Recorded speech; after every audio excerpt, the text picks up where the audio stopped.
जय हिंद दोस्तों, नमस्कार। कैसे हैं आप लोग? स्वागत है आपका अपने यूट्यूब चैनल आरबी एजुकेशन में। आज जो हम लोग फ्रेंड बात करने वाले हैं कि बीपीएससी टीआरई 4 का एग्ज़ाम कब होगा। जैसा कि आपको पता है, रिसेंटली ये देखिए, ये जो है बीपीएससी के द्वारा ये कैलेंडर जारी किया गया है हाल ही में बोले तो ये आज है 25 तारीख, और ये कैलेंडर जारी किया गया है 23/7/2024 को। यह जो है क्या कह सकते हैं, एक लेटेस्ट कैलेंडर है जहाँ पे टेंटेटिव और टीबीडी का मतलब है टू बी डिसाइडेड, यानी कि अभी वो डिसाइड किया जाएगा। तो आप लोगों को भी पता है कि टीआरई 4 की जो है वैकेंसी वो अगस्त में आने वाली थी, अगस्त में एग्ज़ाम भी होने वाला था, लेकिन वह वैकेंसी अभी नहीं आई है। और यहाँ पे देखिए कैलेंडर में 2 नंबर में ही दिया हुआ था टीचर रिक्रूटमेंट एग्ज़ाम, यहाँ पे टू बी डिसाइडेड सब कुछ में लिखा हुआ है। यानी कि अब जो वैकेंसी टीआरई 4 यहाँ पे भी देख लीजिए, हालांकि यहाँ पे एक्सपेक्टेड एवरी ईयर लिखा हुआ है, तो अब जो वैकेंसी प्रत्येक साल आने वाली है ऐसा क्लियर कर दिया गया था हाल ही में बीपीएससी के द्वारा कुछ दिन पहले।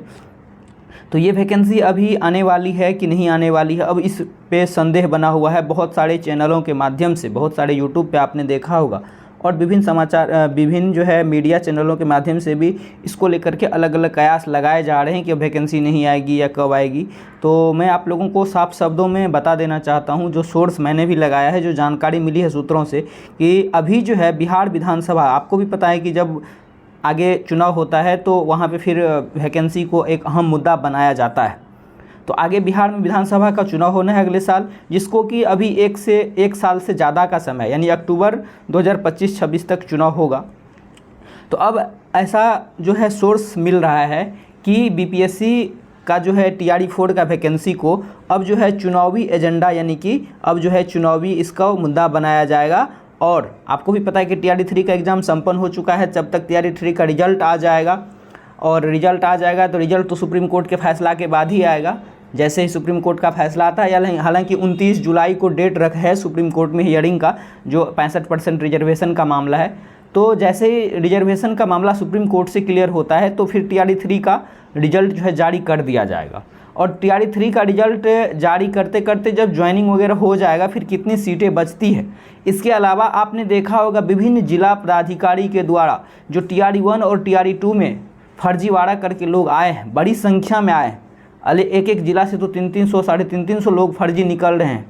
तो इन सभी सीटों को ऐड करके ऐसा लग रहा है, और ऐसा विभिन्न सूत्रों से पता भी चल रहा है कि सरकार जो है टीआरई 4 में एक बड़ी वैकेंसी लेकर के आने की तैयारी कर रही है अभी से। लेकिन वह जो है आएगी, उसमें अभी थोड़ा सा डिले होगा, यानी कि वह जो है विधानसभा के चुनाव से वो पहले आने की संभावना है। यानी कि आप मान के चलिए कि अगले साल वो वैकेंसी आ सकती है, ऐसा अभी पता चल रहा है विभिन्न सूत्रों के माध्यम से। हालांकि इस बात की कोई अभी तक कहीं पुष्टि नहीं, ऑफिशियली कहीं यह जारी नहीं हुआ है, लेकिन एक अनुमान लगाया जा रहा है कि एक बड़ी मात्रा में वैकेंसी आपको देखने को मिलेगी। हालांकि एक दूसरा पहलू ये भी है कि टीआरई 1 में जो है वह 1 to 5 के लिए, पीआरटी के लिए सप्लीमेंट्री रिजल्ट का माननीय पटना हाईकोर्ट के द्वारा आदेश दिया हुआ है। अब देखना यह होगा कि बिहार सरकार उस पर सप्लीमेंट्री रिजल्ट दे रही है कि नहीं। हालांकि देना जरूर चाहिए, सप्लीमेंट्री रिजल्ट देना चाहिए। फिर टीआरई 2 का भी जो भी लोग बचे हुए थे घोषणा करके रिजल्ट नहीं दिया, वो भी देना चाहिए। और इस तरह की अगर 1 कैंडिडेट 1 रिजल्ट नहीं देता है, एक सीट पे एक विद्यार्थी का रिजल्ट नहीं आता है, तो टीआरई 3 में भी सरकार को सप्लीमेंट्री रिजल्ट देना चाहिए। जबकि आप इसमें चांस लिमिट कर दिए हैं। कल के ही न्यूज़ चैनलों के माध्यम से पता चल रहा है कि 5 चांस अब जो है मिलने वाला है। तो जब आप चांस लिमिट किए हैं तो आपको 100% वैकेंसी को फिल करना होगा। तो यही था आज का अपडेट, और मैं अंत में आप लोगों को कहना चाहूँगा, आप तीनों टीआरई 1, टीआरई 2 और टीआरई 3 एग्ज़ाम के बदलते पैटर्न को देखिए। जिसमें एग्ज़ाम स्थिर है, जिसका पैटर्न स्थिर है, उसको तो एक सही है, चलिए उसका आप तैयारी कीजिए। लेकिन जिसका पैटर्न बदल रहा है, तो इसका मतलब वह चाह रहा है, उस सब्जेक्ट से आपसे बीपीएससी चाह रहा है कि आप उस सब्जेक्ट के सभी खंडों को पढ़िए, एक एक चीज़, एवरीथिंग को आप पढ़िए। तो कहीं से भी कुछ भी नहीं पढ़ना है, ऑथेंटिक चीज़ें पढ़िए, प्रीवियस ईयर को साथ में रखिए। हालांकि कैसे तैयारी करना है इस पे लेकर के मैं एक सेपरेट वीडियो बहुत ही जल्द बनाऊंगा आप लोगों को, और जो जीएस वाला पोर्शन है उसके लिए मैं कुछ क्लासेस भी दूंगा बहुत ही ऑथेंटिक, और आप देखेंगे तो बिल्कुल आपको क्लास लगेगा कि हाँ ये जो है सही में एग्जाम के लेवल का है, मेरे लायक है, ये मेरे लिए ज़रूर ये फ़ायदा का चीज़ है, और इस तरह के क्वेश्चंस भी पूछे गए। तो इन सारी चीज़ों को मैं करवाऊंगा, एक स्ट्रेटजी प्रॉपर बताऊंगा कि जीएस 40 मार्क की तैयारी कैसे करें और कैसे उसमें अच्छा से 30 नंबर, 28 नंबर, 25 नंबर से ज़्यादा आप स्कोर करें। तो ये अगले किसी वीडियो में मैं बताऊंगा आप लोगों को। बाकी मैं आप लोगों से यही कहूँगा, जिसका भी जो भी सब्जेक्ट है उसको गहराई से पढ़ें, डीपली से पढ़ें, एग्जाम के पैटर्न को ध्यान में रखते हुए पढ़ें। ये नहीं कि टीचर बोल दिया कि इससे बाहर कुछ नहीं, आपको भी पता चल गया हो कि इससे बाहर कुछ नहीं, इस बार कितना आया है, किस सब्जेक्ट में कितना आया है, और यूट्यूब पे क्या गेम होता है, इससे बाहर कुछ नहीं और उससे कितना आता है, वो आप वीडियो देखेंगे और एग्जाम देते हैं तो आपको पता चल जाता है।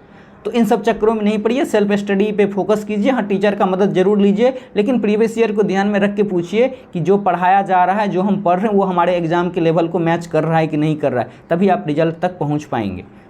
तो आज के लिए इतना ही अपडेट था फ्रेंड्स। बिल्कुल वैकेंसी आएगी और एक बड़े लेवल पे वैकेंसी आएगी, थोड़ा सा वेट कर लीजिए। आप अपना पढ़ाई जरूर जारी रखिए। मिलेंगे फिर एक नेक्स्ट वीडियो में नेक्स्ट अपडेट के साथ। जय हिंद।